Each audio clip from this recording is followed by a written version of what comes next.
Hi everyone, it's Claire here today with a new video for the Killing Kit series that I'm doing in collaboration with the Counterfeit Kit Challenge.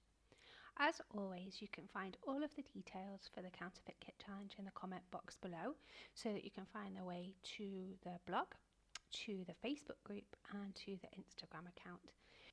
Today I'm going to be using the leftovers from one of the deluxe wild hair kits that I received as part of the design team.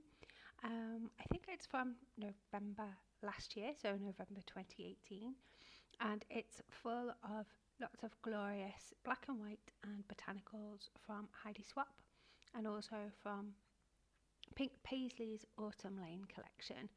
You'll see that I've got a lot of different sizes of paper scraps here. I've got strips, I've got bits of leftovers from die cuts, I've got some die cut shapes, leftovers from the cut apart sheets, and just lots of random different sizes of paper scraps.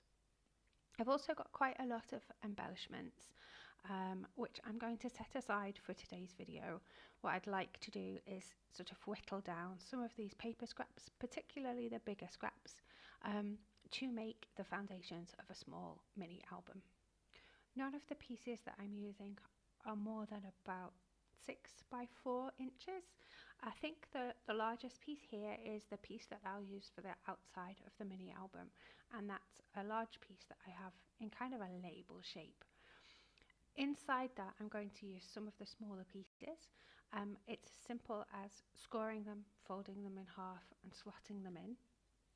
When the pieces aren't particularly large, I'm going to score them off centre, add them into the foundations of the mini album, and then use the smaller scored section to adhere on a Project Life card, one of the die cuts that I have from the cut apart set, or use as in kind of some other way, and you'll see that a little bit later in the video. So if your pieces aren't massive, don't worry, just follow the basic instructions and you'll be able to add in either cut aparts or something, maybe even add in some photos later on when you actually get to decorate your album in this sort of more versatile way.